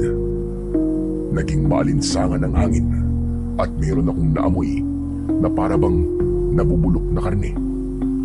Huminto ako sa aking ginagawa at nagpalinga-linga ako sa paligid habang pabilis ng pabilis ang tibok ng aking puso. Oh, anong problema, my friend? Bakit ka tumigil? Baldo, may kakaiba ako nararamdaman sa paligid natin. Ha? Ano naman yun, my friend? Hindi ako sigurado eh. Pero parang sinasabi sa akin ng agimat ko na maghanda daw ako. May panganib ako nararamdaman. Diyos ko, ano ba yan? Hindi kaya merong aswang na paparating? Matapos yung sabihin ni Baldo, ay nakita ko mula sa likuran niya ang pagsulpot ng dalawang aswang. Malakas kong itinulak si Baldo na naging dahilan para mahulog siya sa hukay. Ay! Aray ko! Aray ang balakang ko! Bakit mo naman ako tinulak, my friend? Pagkatapos kitang tulungan, ganito pa ang igaganti mo sa akin? Sama-sama mo! Hindi ko na sinagot si Baldo dahil mabilis kong kinuha ang espada. Nang dumampi yun sa aking mga kamay, ay naramdaman ko ang taglay ng lakas. May gumapang na tila maliliit na bultay ng kuryente sa aking kamay na nagmula sa espada at kumalat yon sa aking buong katawan hanggang sa kahuli-huliyang himaymay ng aking laman. Naglalaway ang dalawang aswang na sumunod sa akin. Agad kong napatay ang isa nang itarak ko ang makapangyarihang espada sa kanyang dibdib, direkta sa kanyang puso. Ang isa naman ay nagawang makatalon nang akmang sasaksakin ko yun. Pero hinabol ko siya at nang maabutan ko siya ay walang pagdadalawang isip na sinaksak ko ang likod niya. Tumagos sa dibdib ng aswang ang talim ng espada. Nang hugutin ko yun sa kanyang katawan ay walang buhay siyang bumagsak sa lupa. Luminga ako sa paligid at nakita ko ang ilan pang mga aswang na tumatakbo palayo na parabang natakot sila sa kanilang nasaksihan. Nang masiguro kong wala na ang mga aswang ay saka ko tinulungan si Baldo na makaalis sa hukay. Diyos ko! Wala na bang mga aswang, my friend? Wala na. Yung iba, biglang tumakbo palayo. Baka natakot. Oo, tama ka. Natakot sila sa haba ng espada mo, my friend. Kahit ako, kung aswang ako, kapag nasight ko yung espada mo, ay magra-run away talaga ako. Ikaw talaga puro kakalokohan eh. Pero totoo nga pala talaga ang kapangyarihan nitong agimat at espada, no? Alam mo, pakiramdam ko kanina ay parang may enerhiyang gumagabay sa akin kung ano ang dapat kong gawin. Ibig sabihin lang yan, hindi na tayo dapat matakot kahit bumalik pa si Lucrecia sa baryo natin, kahit magsama pa siya ng isang damakmak na aswang. Naku, makikita talaga ng bruhang reyna ng mga aswang na yun ang lupit mo, my friend. Sigurado yan. Sana nga magawa ko siyang talunin, Baldo. Pero iniisip ko pa rin si Lolo Simon. Paniguradong magagalit siya kapag nalaman niya na nasa akin na tong espada. Ano ka pa, my friend? Napakadali lang ng solusyon sa problema mo eh. Eh di wag mo munang sabihin sa lolo mo na nasa iyo na ang mighty sword na yan. Saka na lang niya malalaman kapag nakikipaglaban ka na kay Lucrecia, di ba? Ang gawin mo, mag-focus ka sa pagsasanay mo kung paano mo yung gagamitin ng tama, o di ba? Para talagang patay na ang lahat ng aswang sa iyo. Sa bagay, tama ka. Baka kapag nalaman ni Lolo na nasa akin na to bago pa ang laban namin ni Lucrecia, baka kunin ito sa akin. At baka sa pagkakataong yun, ay hindi ko na makita ulit ito. Correct ka dyan. Pero alam mo, my friend, kung ano ang tamang gawin natin ngayon, ang tapusin na ang pagtatabo ng lupa sa libingan ng tatay mo para makauwi na tayong dalawa, no? Diyos ko, aray ko, kailangan kong ipahinga tong balakan ko kasi masakit pa rin. Ikaw talaga, ang lakas ng pagkakatulak mo sa akin kanina. Balak mo pa yatang ilibing na rin ako. Di naman. Pasensya ka na. Kailangan kasi kitang itulak kanina. Kasi kung hindi, lalapain ka ng dalawang aswang. Di tegibels ka. Uy, may pa-tegibels ka nang nalalaman ha. Pero, mas okay na nga to, no? Mas okay na namamagambala kang kesa naman gawin akong midnight snack ng mga aswang. Pero Baldo, maraming salamat ha. Salamat sa pagsama sa akin dito at sa pagtulong sa pag-uukay sa libingan ng tatay ko. Saka kung di dahil sa'yo, hindi natin malalaman kung nasa ng espadang to. Sus, small thing. Ang importante, nahanap mo na yung espada na yan. Ngumiti ako kay Baldo. Hindi nagtagal ay tinapos na namin ang paglalagay ng lupa sa hukay. Nang matapos na kami, ay muli akong nagpasalamat kay tatay dahil naniniwala ko na siya talaga ang nagpakita sa panaginip ni Baldo para malaman ko kung nasaan ang kanyang makapangyarihang espada. Habang naglalakad kami palabas ng sementeryo, ay bitbit ko na ang espada na magiging sandata ko simula sa gabing yon sa tuwing makikipaglaban ako sa mga aswang. Nang mga sumunod na araw, ay nagsimula na akong magsanay sa pakikipaglaban gamit ang espada. Pagkatapos ko magtrabaho, ay dumidiretso na ako sa likod ng bahay ni Baldo at doon ako nagsasanay para walang ibang tao na nakakakita sa akin. Hindi kasi pwedeng may makakita sa akin na nasa akin na ang espada ni tatay dahil paniguradong makakarating yon kay Lolo Simon. Para sa akin, mas maganda kung kami na lang muna ni Baldo ang nakakaalam na nakuha ko na ang makapangyarihang espada ng aking ama. Ngunit isang hapon, habang abala ko sa pagsasanay sa likod ng bahay ni Baldo, ay natigilan ako nang nakita ko si Lolo Simon na nakatayo ilang dipa ang layo sa akin. Bakas ang gulat sa kanyang mukha na para bang hindi siya makapaniwala sa kanyang nakikita. Huli na para itago ko pa ang espada ni tatay dahil nakita niya na yon. Lolo, kayo pala. Ano pong ginagawa niyo rito? Walang inik na naglakad palapit sa akin si Lolo Simon. Matama niyang tinignan ang espada. Alam ko na sinisiguro niya kung yun nga ba talaga ang espada ni tatay. Hindi maaari ito. Paano mong nakuha yan? Lolo, hindi na po importante kung paano ko po nakuha.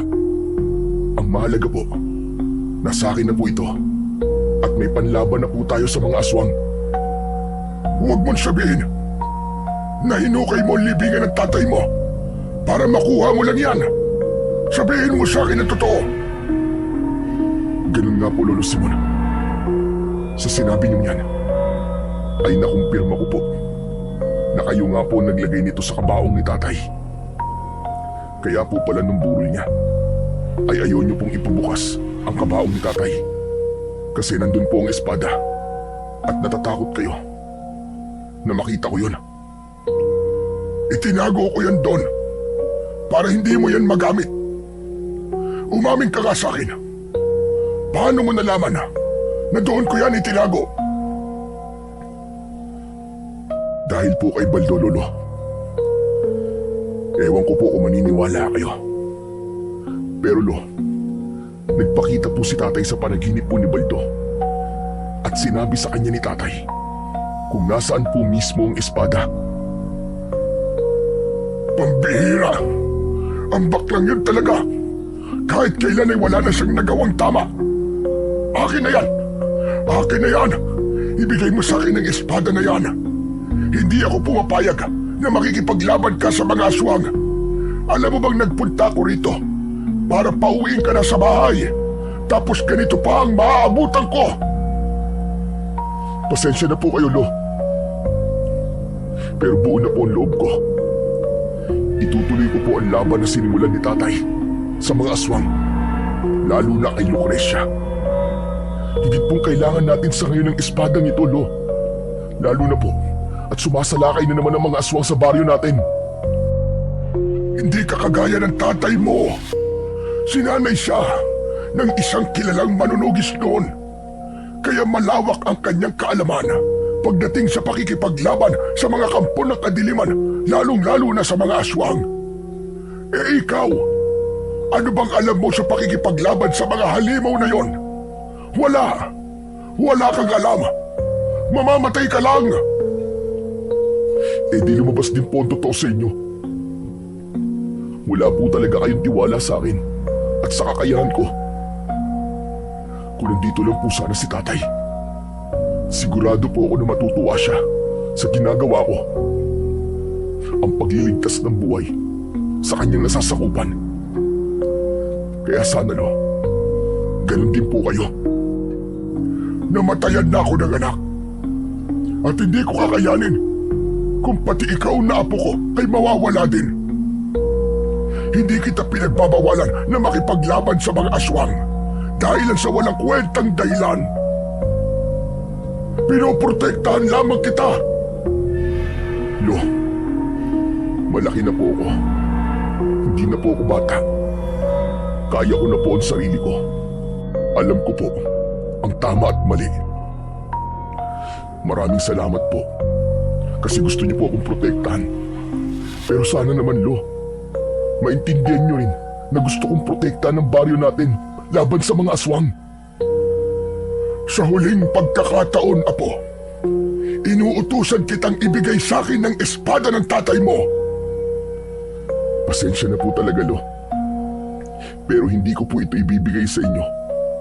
Lalo na't alam ko na ito lamang po ang tanging sandata na makakatalo sa mga aswang. Lalong-lalo na sa reyna nilang si Lucrecia. Tumiim ang bagang ni Lolo Simon. Napansin ko na nangilid ang luha sa kanyang mga mata. Hindi ko alam kung dahil ba yun sa takot niya sa pwedeng mangyari sa akin o dahil sa galit na nararamdaman niya sa akin. Hanggang sa biglang tumalikod na si Lolo Simon at mabigat ang mga hakbang na naglakad siya palayo.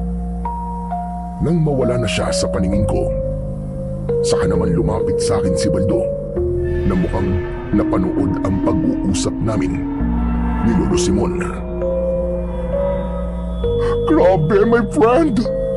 Sobrang proud na proud ako sa iyo! Talagang nanindigan ka sa lolo mo, sa gusto mong gawin sa buhay mo! Hindi ko nga akalain na masasabi ko lahat ng yung kay Lolo eh.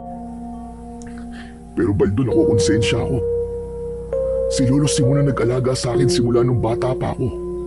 Tapos sinagot-sagot ko lang siya ng ganun.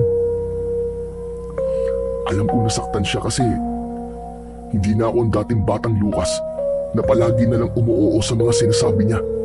Paniguradong nabigla si Lolo.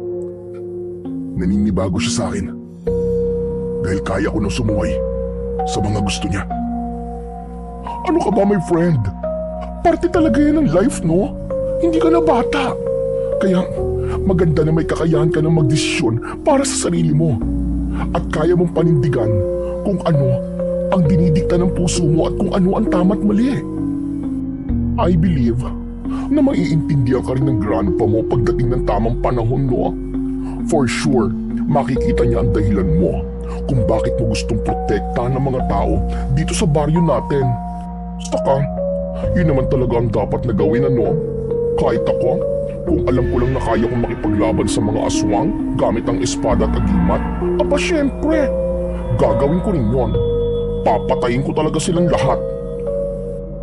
Nabawasan kahit papano ang bigat sa dibdib ko dahil sa sinabing ni Baldo. Naisip ko na may punto siya na kailangan kong bigyan ng atensyon ang dahilan kung bakit nasa pangangalaga ko ang agimat at ang espada. Umasa ako na kapag nakita ni Lolo na kaya kong gawin ang ginagawa noon ni Tatay, ay tatanggapin na rin niya ang tadhana na tunay na nakalaan para sa akin. Nang mga sumunod na gabi ay naging payapa sa aming baryo. Wala nang naganap na pag-atake ng aswang, pero hindi ako naging kampante. Naniniwala ako na ang nangyayari ay maihahalin tulad kapag may paparating na bagyo. Yung akala natin ay maganda na ang panahon, pero biglang darating ang isang mapaminsalang bagyo sa oras na hindi natin inaasahan. Patuloy akong nagbantay at nagpasalamat ako kahit papano dahil hindi na sinubukan pa ni Lolo Simon na pigilan ako sa gusto kong gawin. Hanggang isang gabi, habang nakahiga ako, ay napabalikwas ako ng bangon nang marinig ko ang pagkakagulo ng mga tao sa labas. May mga nagsisigawan at humihingi ng saklolo. Hindi nagtagal ay isang nakakatakot na boses ng babae ang aking narinig. Ilabas niya ang lalaking may hawak ng espada ni Diego. Iharap niyo siya sa akin dahil kung hindi ay papatayin ka ang matandang ita. Nagmamadali kong kinuha ang espada. Maging si Baldo ay nagising na rin. OMG! Sinong babaeng naghahanap sa'yo? Si Lucrecia, Baldo. Dumating na ang gabing hinihintay ko. Makakaharap ko na rin siya. Dito ka lang sa loob ng bahay mo, Baldo. At huwag kang lalabas. Kahit na ano pang mangyari, naiintindihan mo. Walang kahit katiting na takot na lumabas ako ng bahay ni Baldo. Pagdating ko sa gitna ng aming baryo, ay doon ko nakita ang reyna ng mga aswang na si Lucrecia. Isa siyang babaeng aswang na may nakakahindik na itsura. Ang mahaba niyang buhok ay halos sumayad na sa lupa. Ngunit ang labis na ikinagimbal ko ay nang malaman kong hawak niya si Lolo Simon. Walang hiya ka, Lucrecia! Bitiwan mo ang lolo ko! Sa wakas, nagpakita ka na rin sa akin. Tama nga ang nakarating sa akin na ang anak ni Diego ang bagong tagapangalaga ng espada. Kailangan na kagad kitang paslagin bago ka pa maging malaking tinik sa aking lalamunan. Sinabi ng pakawalan mo ang lolo ko eh! Kung yan ang gusto mo, ay pagbibigyan kita. Isang nakakalokong ngisi ang pinakawalan ni Lucrecia bago niya itinarak ang matutulis niyang kuko sa tiyan ni Lolo Simon. Doon na binitiwan ni Lucrecia si Lolo. Nanlaki ang mga mata ko nang bumagsak si Lolo sa lupa at hindi na siya gumagalaw. Lolo! Nakita mo na ang nangyari. Lahat ng mga mahal mo sa buhay ay papatayin ko. Hindi mo na dapat pang kinuha ang espadang yan sa kung saan yan nakatago. Lahat ng magiging hadlang sa pagbabalik ko sa baryong ito ay papatayin ka. Hayop ka! Demonyo ka! Ikaw ang papatayin ko! Galit na galit akong sumigaw habang naglalandas ang mga luwa sa aking magkabilaang pisngi. Nang sandaling yon ay inisip ko na patay na si Lolo Simon, kaya binalot ng matinding puot ang aking puso. Mahigpit kong hinawakan ang espada at tumakbo ako papalapit kay Lucrecia. Isang malakas na halakhak ang pinakawalan ni Lucrecia at nang malapit na ako sa kanya ay bigla siyang nawala. Nagulat ako nang naramdaman ko ang presensya niya sa likuran ko. Bumaon ang mga kuko niya sa likod ko at napasigaw ako dahil sa labis na sakit. Mabilis akong humarap sa kanya. Walang-wala ka pa sa kaligkingan ng iyong ama. Talaga bang karapat-dapat ka sa agimat at espada na yan? Sa tingin ko ay hindi. Masyadong mataas ang ambisyon mo para sabihin na kaya mo akong patayin. Hindi ko sinagot ang sinabi na yon ni Lucrecia dahil alam ko na paraan niya yon para bumaba ang tingin ko sa aking sarili. Walang ibang nasa utak ko ng mga sandaling yon kundi ang tapusin ang buhay ni Lucrecia bilang paghihiganti sa ginawa niya kay Lolo Simon. Muli akong sumugod kay Lucrecia at nang mawala na naman siya sa aking harapan ay nabasa ko na ang sunod niyang gagawin. Mabilis akong pumihit sa aking likuran at hindi nga ako nagkamali dahil naroon siya. Agad kong itinarak ang espada sa tiyan niya. Napaatras si Lucrecia habang sapu-sapo ang malalim niyang sugat sa kanyang tiyan. Wala ka na bang ibang alam gawin kundi ang maglaho at sumulpot sa likod ko? Kung ganyan ang gagawin mo palagi, ay magiging madali ang kamatayan mong hayop ka. Masyado kang mayabang. Tignan natin kung sino sa atin ang babagsak ngayong gabi. Galit na galit na sumugod si Lucrecia sa akin. Napansin ko ang pagbagal ng galaw niya at sigurado ko na dahil yun sa sugat na natamo niya mula sa akin. Sinamantala ko ang pagkakataon na yun. Ako naman ang nawala sa harapan ni Lucrecia at tila alam niya na magpupunta ako sa likuran niya, pero hindi ko yun ginawa. Nang humarap si Lucrecia sa likuran niya ay nagulat siya dahil wala ako ron. Ang totoo ay bumalik ako sa dati kong kinatatayuan bago ako sumugod kay Lucrecia. Mabilis akong lumapit sa kanya at bago pa niya malaman kung nasaan ako ay itinarak ko na kagad ang makapangyarihang espada sa likod niya. Tumagos yun hanggang sa dibdib niya at siniguro ko na tinamaan ng espada ang puso niya para wala na siyang ligtas sa kamatayan. Hindi! Hindi ito maaari! Hindi ikaw ang papatay sa reynang kagaya ko! Nagawa ko na, Lucrecia. Nagawa ko na. Tapos na ang paggasik mo ng kasamaan at isusunod ko naman ang lahat ng mga alagad mo. Nang hugutin ko ang espada sa katawan ni Lucrecia, ay padapa siyang bumagsak sa lupa. Umagos ang itim niyang dugo sa lupa at hindi na siya gumalaw. Habol ko ang aking paghinga habang tinitignan ko ang reyna ng mga aswang na minsan nang nakalaban noon ng tatay ko. Naniniwala ako na kung nasaan man si tatay ngayon ay napakasaya niya dahil nagawa kong tapusin ang laban na hindi niya natapos nung buhay pa siya. Nang masiguro kong patay na si Lucrecia ay saka ko nilapitan si Lolo Simon. Lumuhod ako sa tabi niya at iniharap ko ang mukha niya sa akin.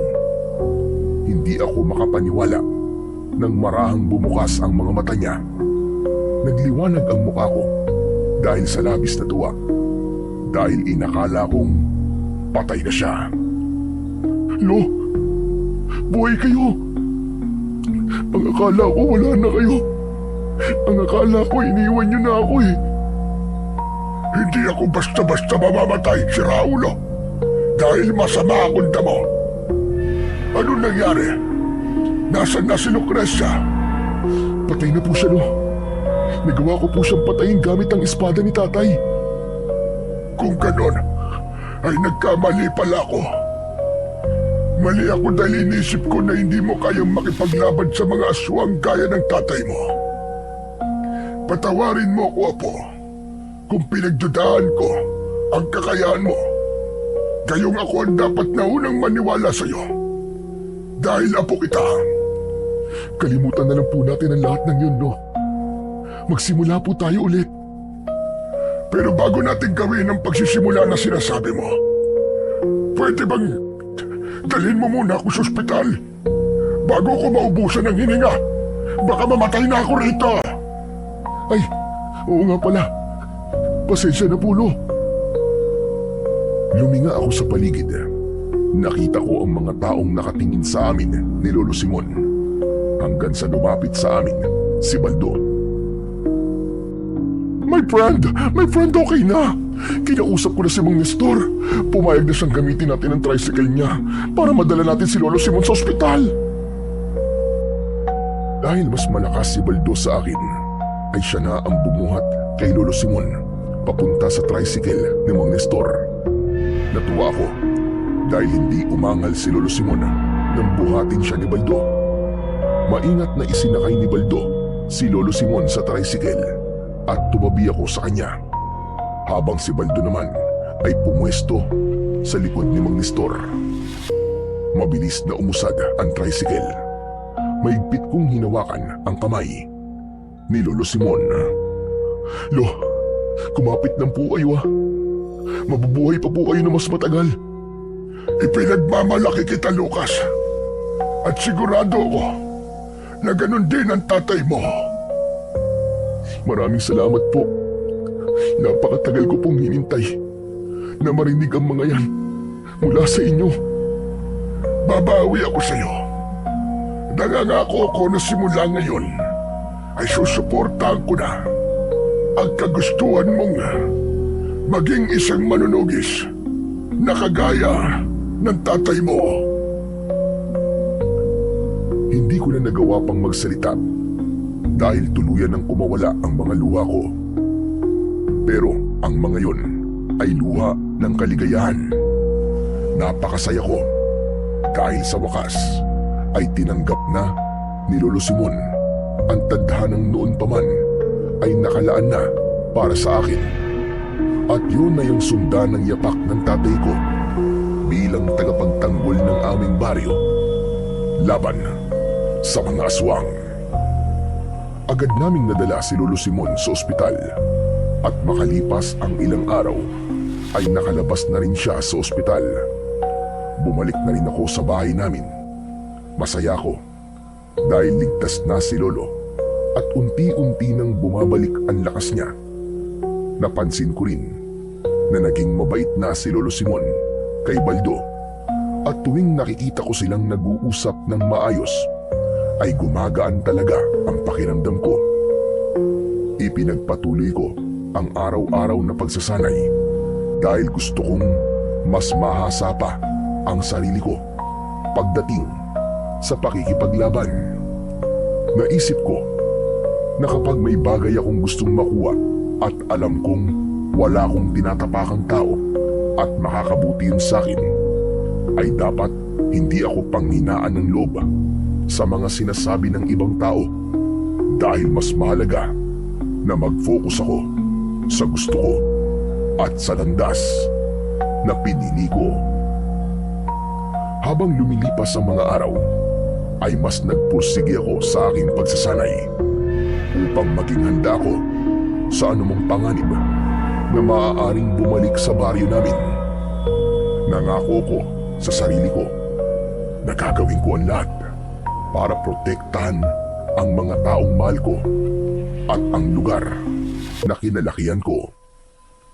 Kahit natapos na ang laban ko kay Lucrecia, ay alam kong hindi roon natatapos ang tungkulin ko bilang tagapagtanggol ng aming baryo laban sa mga aswang.